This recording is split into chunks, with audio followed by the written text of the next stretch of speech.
नमामि धन्वन्तरिमादिदेवम् सुरासुरैर्वन्दितपादपद्मम् लोके जरारुग्भयमृत्युनाशनम् दातारमीशं विविधौषधीनां शङ्खं चक्रं जलौकां दधतं मृतघटं चारुदोर्भिश्चतुर्भिः सूक्ष्मस्वच्छातिहृद्यं शुकपरिविलसन् मौलिमम्भोजनेत्रम् कालाम्भोदोज्ज्वलाङ्गं कटितटविलसच्चारुपीताम्बराढ्यं वन्दे धन्वन्तरीतं निखिलगदवन् प्रौढदावाग्निलीलं प्रौढदावाग्निलीलं प्रौढदावाग्निलीलम्।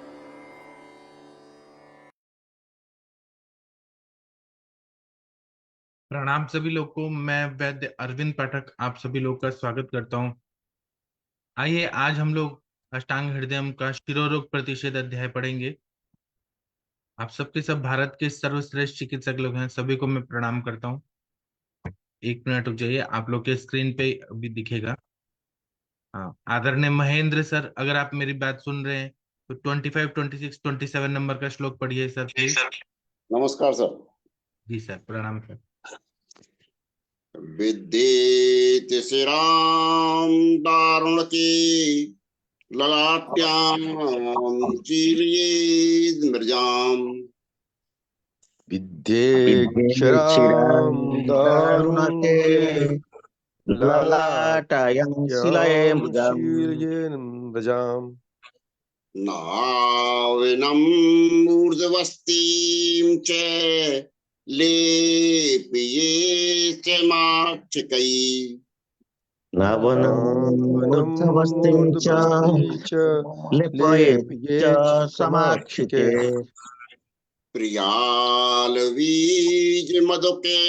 कुष्ठो मासैः सरसपै प्रियालबीजं मधुका पुष्पमासैकसात्तपै लाक्षाशम्याक् पत्र एड्गज धात्री फलैः तथा लक्ष्यसम्यक्पत्रेण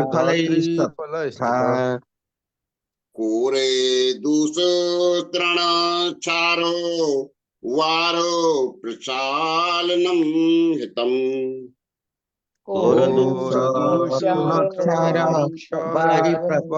प्रक्षालनं हितम्। इसका हिंदी वाला पढ़ना। दारुणक में ललाट जन्य शिरा का भेदन करे, शिरोमल के प्रक्षालन से शुद्धि, नस्य और शिरोवस्ती बढ़ते। चिरौंजी, मुलेठी, कूट, उड़द, सरसों इनका मधु के साथ लेप करे। लाल अमलतास के पत्ते पनवाड़ और आंवले से लेप करे। कोद्रव और तृणचार के जल से धोना उत्तम है। वक्तव्य: शिरोवस्ती का विधान 12 अंगुल विस्तीर्ण चर्म पई श्रेय समम आकीर्णम वंदन स्थानम ललाटे वष्टवेष्टति चेल वेल क्रिया यद्रत्या मास कलकेन लेपियेत ततो यथा व्याधिश्रुतम स्नेहम कोष्णम निषेचियेत ऊर्ध्व केश स्तरो बावद आहु लट्टम धारियत तत्तम। हाँ, इसका मतलब है कि दारुणक व्याधि जब होती है, डैंड्रफ की व्याधि होती है, तो ललाट जन्य सिरा का भेदन करना है, क्योंकि वहां से दूषित रक्त निकलेगा तो डैंड्रफ में फायदा होगा। शिरोमल के प्रक्षालन के लिए, वहां पे मल जमा हुआ रहता है, के प्रक्षालन के लिए शुद्धि, नस्य तथा शिरोबस्ती बरतना है। चिरौंजी, मुलेठी, कूठ, उड़द, सरसों इनका मधु के साथ लेप करना है। लाख, अमलतास के पत्ते, पनवाड़ और आंवले से लेप करना है। गोद्रव और तृणसार के जल से धोना उत्तम है बालों को, क्योंकि वहां पे स्काल्प में बहुत ज्यादा इन्फेक्शन हुआ रहता है। शिरोबस्ती का विधान बताया कि द्वादश अंगुल विस्तीर्णम, 12 अंगुल बड़ा, चर्म पट्टम शिरा समम, के समान चमड़े का जो पट्ट होता है वो बांध देना है। आकीर्णम बंद स्थान ललाटे वस्त्र वेशित, वहां पे बंद स्थान में वस्त्र से बांध देना है ललाट में। चेल वेल क्लिया बदवा माश कलकन लेपित, उसके बाद ये बांधने के बाद माश का कल का लेप लगाना है ताकि वो तेल लीक ना हो। तथो यथा व्याधि श्रितम स्नेहम कोष्णम निषेचेत, जैसा व्याधि है उस हिसाब से श्रित मतलब काढ़ा या स्नेह को कोष्ण वहां पे डालना है। ऊर्ध्वम केशस्तरो भावद अंगुलम धारिये चितम, ऊपर की तरफ केश के स्तर तक वहां पे लगा देना है, 1 अंगुल तक धारिये तेल को या काढ़ा को धारण करना है। चलिए इसकी टीका पढ़ दीजिए। दारुण के ललाट क्या सिरा व्यजेत भुजा मृजाम शुद्धिम नस्य मूर्धवस्ती च शीलियेत। दारुणक में ललाट का जो सिरा है उसका वेधन करना है, फिर सिर की शुद्धि करनी है, नस्य करना है, और मूर्धबस्ती मतलब शिरोबस्ती करना है। आगे और क्या है? ये पढ़िए ख्याल दिए। काली देवी सैमाक्षिकई लेपियेच्च लाक्षादेवी क्षौद्रतई लेप को द्रव तृण छार जलेन प्रक्षालन हितम। प्रियाल आदि और मधु के साथ लेप करना है, लाक्षा आदि का मधु के साथ मिक्स करके लेप करना है, कोद्रव और तृणसार का जल के साथ प्रक्षालन इत्यादि। चलिए इंद्रलुप्त की चिकित्सा है, आप लोगों में कौन पढ़ना चाहेगा? जितेंद्र कुमार भांजा जी आप पढ़ेंगे 28 29 सर तक प्रणाम जी। सर, प्रणाम। राम सर पढ़िए प्लीज। इंद्रलुप्ते यथा सन्न शिरा विद्धा प्रलये पयेत्। इंद्रलुप्ते यथा प्रलयपयेत्। प्रच्छाय गाढकाशिष मनोभात् तुत्थकोषणै।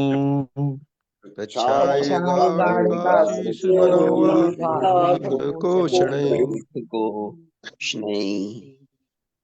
वन्यामरतरुभ्यां वा गुञ्जामूलफलैस्तथा।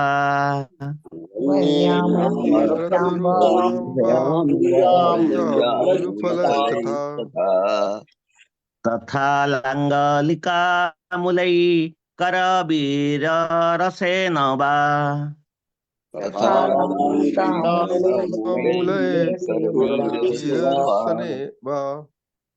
सक्षुद्र क्षुद्र वार्तक खरसेन रसेन वा।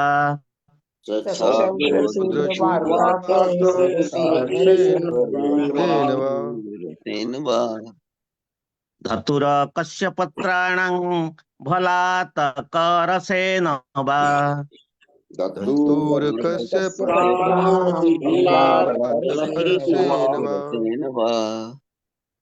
अथवा मक्षिकः बल्लिलपुपत्रिकण्टकैः।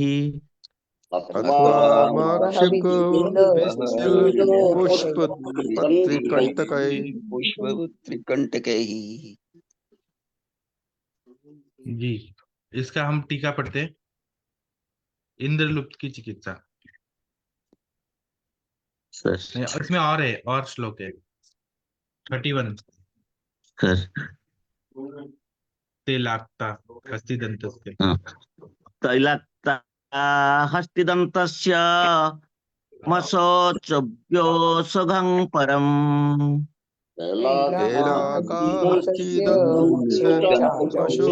औषधं परम्। शुक्लारोमद्रमे तरु मसी में सदीपान्गुका।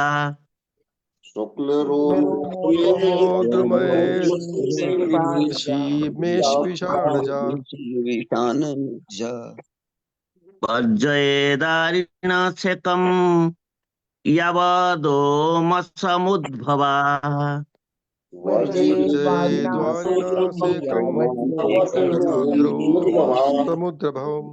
समुद्रभव। जी, इसका हिंदी वाला पढ़िए। इंद्रलुप्त में इंद्रलुप्त में पास के स्थान में शिरा का भेदन करके अच्छी प्रकार सर आता नहीं है, नहीं आ रहा। अच्छी प्रकार पास करके काशिश, मनोशील, तुत्थ और मरीच से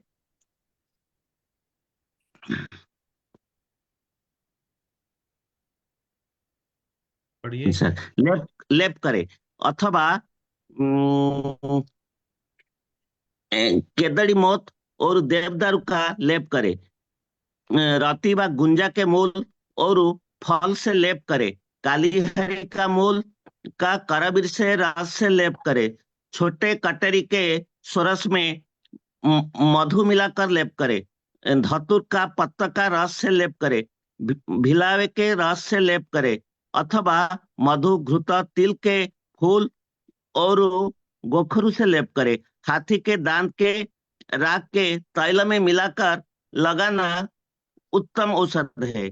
इंद्रलुप्त में यदि श्वेत बाल उत्पन्न हो जाए तो भेड़ के सींग की राख को तैल में मिलाकर लगाए। जब तक रोम उत्पन्न न हो तब तक जल का परिसेक छोड़ देवे। जी, तो ये बहुत अच्छा बता रहे हैं। इंद्रलुप्त जब रहता है तो क्या क्या करना चाहिए। आप लोग की जब चिकित्सा होगी तो ये इसका जरूर यूज करेगा कि इंद्र लुप्त जब हुआ है, एलोपेशिया एरेटा कहीं पर भी, तो सिरा का भेदन करना है, अच्छी प्रकार पाँच लगाना है, मतलब प्रच्छान कर्म करना है। फिर उसके बाद में काशीश, मनशिला, तुत और मरीच से लेप करना है, अथवा केवड़ी, मोथा और देवदारू का लेप करना है। रत्ती जो रहते हैं, गुंजा के मूल और फलों से लेप करना है। गुंजा मूल जो होता है वो जरूर बहुत अच्छा फायदा करता है। कलिहारी का मूल या करवीर के रस का लेप करना है। छोटी कटीर के स्वरस में मधु मिलाकर लेप करना है। धतूर के पत्तों के रस से लेप करना है। बिलावे के रस से लेप करना है, अथवा मधु, घृत, तिल के फूल और गोखरू से लेप करना है। हाथी के दांत की राख को तेल में मिलाकर लगाना उत्तम औषध है। इंद्रलोक में यदि श्वेत बाल उत्पन्न हो जाए तो भेड़ के सींग की राख को जला तेल में मिलाकर लगाना है। जब तक रोम उत्पन्न न हो तब तक जल का परिषेक करके छोड़ देना है। इसकी टीका पढ़ दीजिए प्लीज। सर इंद्रलुप्ते यथा इंद्रलुप्ते यथासन्ने देशे शिरा विद्वा गाढ़ सुष्टु प्रछाय प्रच्छन्न कृत्वा काशिशादि भिलपयेत वन्य देवदारुभ्या वा लेपयेत। हाँ, इंद्रलुप्त में यथासन्ने जहां पर हुआ है उसके साइड में जो सिरा है उसको गाढ़ सुष्टु प्रच्छय, मतलब वहां पे अशुद्ध रक्त निकालना है या प्रच्छान करना है। काशी शादी का लेप करना है या वन्य और देवदारू के साथ लेप करना है। आगे पढ़िए। हस्तिदंत हस्तिदंतमसि तैलक्ता चाचनम औषध परम। हंसती दंत मशी है, उसको तेल में मिक्स करके वहां पे और औषधियां डाल के वहां पे लगा तो इंद्रलुप्त में बाल आ जाते हैं। और पढ़िए। शीत रोमोद्भव में भेष विषाणुजा मसी तैलक्ता श्रेष्ठा। शीत लोमोद्भवे मेष विषाणा, मतलब मेष जो होता है, भेड़ का जो सिंग होता है, उसको जलाकर राख को तेल में लगा के वहां पे लगाना अच्छा रहता है। ये पढ़िए। जल से कम वर्जित। ज- जल से जल से कच वर्जयेत जावत द्रोमोद्भवति। मतलब जल वहां नहीं लगना चाहिए और सेक इसको वर्ज्य करना है जब तक रोमों की उत्पत्ति नहीं होती, बाल नहीं आते हैं वहां तब तक। चलिए, आगे का जो श्लोक है, आदरणीय कौन पढ़ेगा आप लोगों में से। 33 नंबर का श्लोक पढ़ना है। कौन प्रणाम पढ़ना सर। चाहिए। हाँ सर, आप पढ़िए प्लीज। खलितोपलिते वल्याम हरितलो ही लोहिम्नि च शोधितम्। फलितो फलिते वल्यं शिलोम्नि सशोधितम्। शोधितम्। नस्य वक्त्र शिरोभ्ये शिरोभ्यंग परदेहे समुपाचरेत् नश्यो नश्यवक्त्र शिरोभ्यङ्ग शिरोभ्यङ्ग प्रदेहि समुपाचरेत्। आचरेत्। इसका ये पढ़ते हैं टीका हिंदी वाला। खालित्यादि रोग की चिकित्सा, प्लत्यादि। अच्छा, एक और श्लोक है 34 वाला। हाँ जी। सिद्धम तैलम वृत्त्याद्य जीवनैश्च नावनम सिद्धं सिद्धं तैलं तैलं बृहत्याद्यै जीवनो यश्च नावनम्। नावनम्। मासं व निम्बजं तैलं क्षीरं भुङ्ना यद्यति मासं मासं वा निम्बजं निम्बजं तैलं तैलं क्षीरं गृह्णायेद्यति। हिंदी वाला पढ़िए सर। हाँ जी। खलती पलित वल्ली तथा कपिल बालों में रोगी को वमनादि से शुद्ध करके नस्य, मुखभ्यंग, शिरोभ्यंग तथा प्रदेहों से चिकित्सा करें। वृत्त्यादि स्वल पंचमूल तथा जीवनीय से सिद्ध तेल का नस्य देवें। ब्रह्मचारी रहकर दूध का भोजन करते हुए नीम के तेल का 1 मास तक नस्य लें। हाँ, खालित्य पालित्य बलि कपिल बालों में रोगी को वमन आदि से शुद्ध करना है। फिर नस्य, मुख, अभ्यंग, शिरोभ्यंग तथा प्रदेहों से चिकित्सा करना है।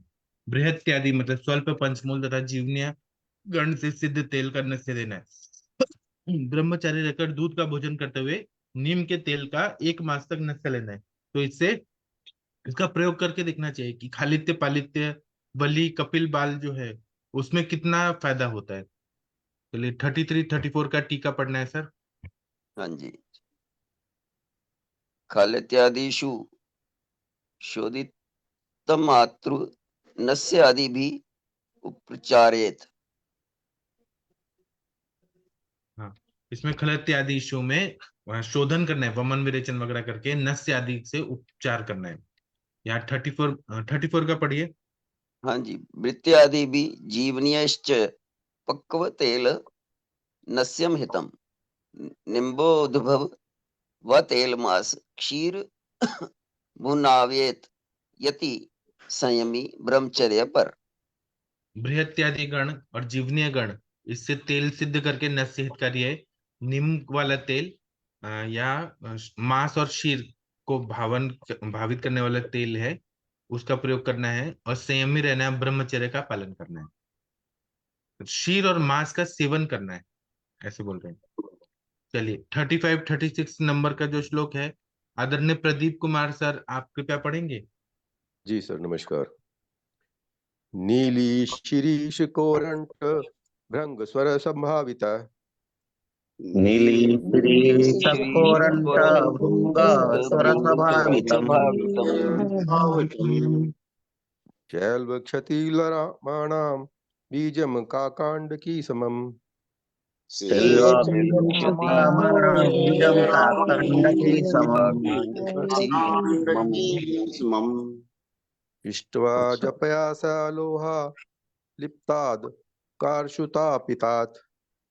पयसा लोहादाकर्षुतापितात्। तैलं श्रुतं क्षीरभुजो नावनाथ फलितान्तकृत्।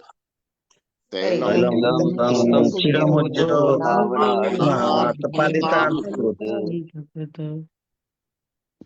जी, इसका हम हिंदी वाला पढ़ते हैं।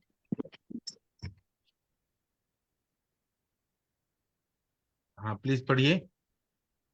नील शिरीष कुरंट तथा मांगरे के स्वरस से शेलू लसोड़ा बहेड़ा और प्रियंगू के बीजों को भावना देकर इनको काकांड की शूकशिम्बी बड़ी कौंच के समान लेकर बकरी के दूध से पीसकर लोहा पात्र पर लगाकर धूप में रख देवें। इससे जो तेल चुए उसका नस्य लें और दूध का भोजन करें। यह पलित को नष्ट करता है। मतलब नील है, शिरीष है, कुरंट है तथा भृंगराज के स्वरस से शेलू मतलब लिसोड़ा, बेहड़ा और प्रेंगु के बीजों को भावना देकर इनको काकांड की शुक या बड़ी कौंच के सामान लेकर बकरी के दूध से पीसकर लोह पात्र पर लगाकर धूप में रख देना है। इससे जो तेल चुएगा उसका नष्ट लेना है और दूध का भोजन करना है। या पलित को नष्ट करता है। 35 और 36 की टीका पढ़ना है।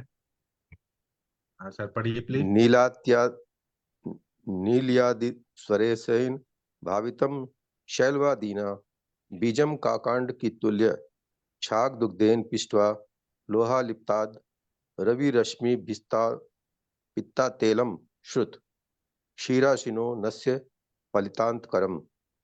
हाँ, नील आदि का स्वरस के भावना देकर शैलव आदि का बीज है काकंड के तुल्य लेके बकरी के दूध के साथ पीस कर लोह पात्र में करके रवि रश्मि में स्थापितम तेलम श्रुतम, मतलब रवि रश्मि मतलब सूर्य के धूप के जो रश्मि पड़ रही है वो तेल में उसको छान कर और उसका दूध में सिद्ध करके और उसका नष्ट देना है तो पलित को वो नष्ट करता है। चलिए 37 नंबर का श्लोक है, कौन पढ़ना चाहेगा? सविता पेठे मैडम जी, आप पढ़ेंगी? हाँ, प्रणाम सर, प्रणाम सर। क्षीरात् साहचरात् भृंग रजसः सौरसात् रसात्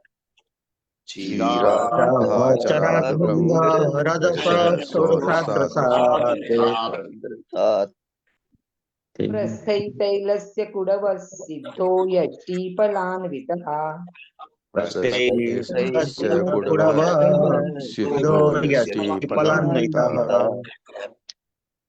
नस्यं शैरासने भाण्डे शृङ्गे मेषस्य वा स्थितः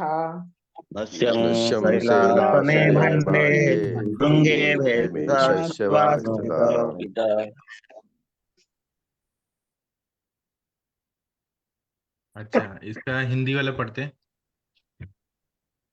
हाँ, पलित रोग नाशक नस्य, पढ़िए। दूध, झिंटी, भांगरा और काली तुलसी का रस प्रत्येक एक प्रस्थ, तैल एक कुड़व लेकर मुलहटी का कल्क एक पल, इनसे तैल सिद्ध करे। इस तैल को पत्थर से बने पात्र में असन वृक्ष के पात्र में या भेड़ के सींग में रखकर नस्य ले। पात्र विशेष की महिमा से शक्ति का उत्कर्ष है। जी, मतलब दूध लेना है, झिंटी मतलब सहचर, भंगारा, भृंगराज, काली तुलसी का रस प्रत्येक एक प्रस लेना है। तेल एक कुड़व लेकर मुलेठी का कल के एक पल, इससे तेल सिद्ध करना है। मुलेठी भी बालों के लिए अच्छा होता है। इस तेल को पत्थर में बने पात्र में असन वृक्ष के पात्र में भेड़ के सींग में रखकर नस से लेना है। पात्र विशेष की महिमा से शक्ति का उत्कर्ष है। जिस पात्र में हम लोग तेल को रखेंगे उससे उसका उत्कर्ष होगा, शक्ति का, उसका नस से लेना है। चलिए इसकी टीका पढ़ दीजिए मैम। क्षीरात् प्रस्थेन सहचर रसात् प्रस्थेन भृंगराज रसात् प्रस्थेन सुरसा रसात् प्रस्थेन तैलस्य कुडव पक्वो मधुयष्टि फलयुत शैले भाण्डे बीजसारस्य वा भाण्डे मेषशृंगे वा स्थितो नस्यम्। हाँ, इसका मतलब है कि एक प्रस्त दूध लेना है, सहचर का रस एक प्रस्त लेना है, भृंगराज के रस में एक प्रस्त लेना है, काली तुलसी का रस एक प्रस्त लेना है और तेल एक कुड़म लेना है। इसको पकाना है। मधु यष्टि एक पल लेना है और इसको पत्थर का पात्र, अलग अलग बीज सार का पात्र या मेष श्रृंग का जो भांड है उसमें डाल के रखना है और रखने के बाद उसका नस से लेना है तो पालित्य में बहुत अच्छा फायदा होता है। थैंक यू मैम, आपने बहुत अच्छा पढ़ा। आदरणीय शशि मैडम, आप कैसी हैं? आपका एग्जाम कैसा हुआ वो जानने की उत्सुकता है। शशि मैडम ने तो शाम को बताइए। तो आदरणीय महेंद्र सर, शाम को बताते हैं। हाँ महेंद्र सर, आप भगवान का प्रेयर कर सकते हैं प्लीज? हाँ सर। जी सर। द्वारा हनुमान जी का स्तवन है। जी। अणवौ पवन कुमार खलवन पावक ज्ञान घनो जासु हृदय आगार बसई राम सर चापु धरु अतुलित बल धामम हेमिशैलावदेहम धनुजवन किसानम ज्ञान नाम अग्रगण्यम सकल गुण निधानम वानराणाम अधीशम रघुपति प्रिय भक्तम बत जातम नमामि। गोष्पति कृत बारीशम मस्की कृत राक्षसमं रामायण महामाला रत्नम वंदे अनलात्मजम्। अंजनानंदम वीरम जानकी शोकनाशनम कपीशम अक्षहंतारम वंदे लंका भयंकरम। महाव्याकरणम्बोध मंथमान समुंदरम उल्लिंग सिंधु सरलम सरलम यशोकवन्नीम जनक आत्मजया। आदाय तनेव ददाय लंकाम नमामि ताम प्रांजले आंजनेयम्। मनोजवम मारुततुल्य वेगम जितेन्द्रियम बुद्धिमतां वरिष्ठम वातात्मजं वानरयूथ मुख्यम श्रीरामदूतं शरणं प्रपद्ये। आंजनेयम् अतिपाटलाननं कांचनार्मद्रविनिग्रहं पारिजाततरमूलवासिनीं भावयामि पवनानंदनम्। यत्र यत्र रघुनाथ कीर्तनं तत्र तत्र कृष्णमस्तक अंजलम बाष्पालोचनम मारुति नमत राक्षसनंतकम। सभी का बहुत बहुत धन्यवाद। बजरंगबली सभी पर कृपा बनाए रखें। और आज हम लोग शाम को 7 बजे और रात को 9 बजे मिलेंगे। कोई वनस्पति पे आज बात करेंगे और रात को हम क्लिनिकल संभाषा करेंगे। तब तक के लिए मुझे आज्ञा दीजिए। Thank you. आप सब लोग का दिन शुभ हो। Thank you. प्रणाम। सभी लोग को मिलते हैं। सभी को थैंक यू।